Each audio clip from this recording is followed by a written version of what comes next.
美军确认巨浪3来了，能在中国近海攻击美国本土，以破解战略劣势。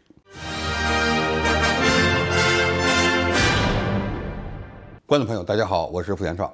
近日，美国太平洋舰队司令、海军上将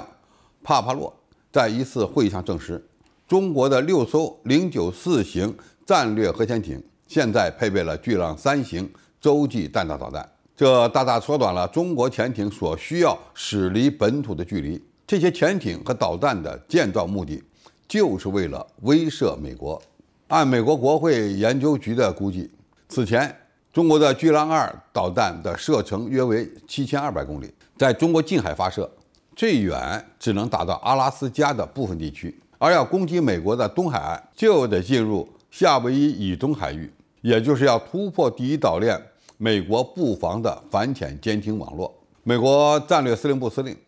海军上将理查德也表示，中国新型战略导弹核潜艇携带巨浪3之后，就具备了从受保护的南中国海堡垒瞄准美国大陆的能力。如果我们算一下距离，就可以明白，这位美军上将的意思是，巨浪3的最大射程将超过1万公里。理查德还认为，中国094型战略核潜艇已经开始不间断地进行战备巡逻，解放军拥有了一个真正的核指挥和控制体系。如果美国人所说的是真的，那么中国战略核潜艇和潜射弹道导弹技术的进步，终于发展到了能够改变中美核战略态势的阶段了。首先，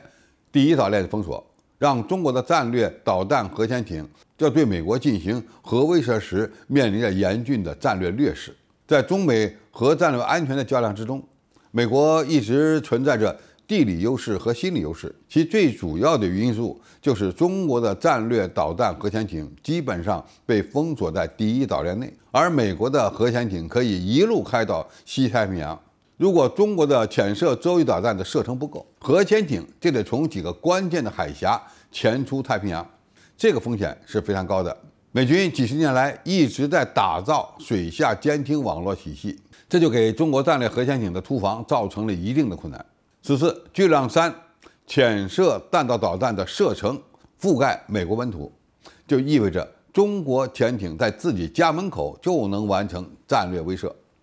突破第一岛链就不是必选题了。随着中国新型战略核潜艇和潜射弹道导弹技术的进步，当潜射洲际导弹的射程足够大时，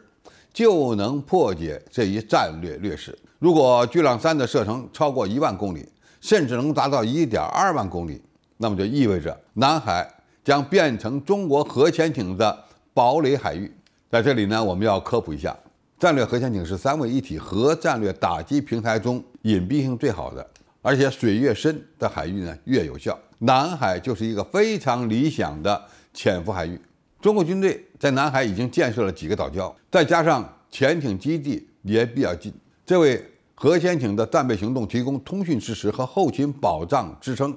都非常有优势。最后，破解中国战略安全困境，最好的办法还是统一台湾。中国的战略核潜艇通过技术进步，已经能够威慑美国，这是一件大好事儿。但是，如果我们能够统一台湾，将战略导弹核潜艇的基地放在台湾东部的花莲等港口，那么核潜艇从港口出去就是太平洋的深水，美国人将更加难以跟踪，这样才能够从根本上解决中国水下核力量的地理劣势。建立强大核威慑体系已经成为了中国的国家战略，而核潜艇和潜射导弹技术的进步将会使这一战略变成现实。美军已经发现中国有6艘094级战略导弹核潜艇可以威慑美国，好像非常焦虑，但是这仅仅是开始。因为094改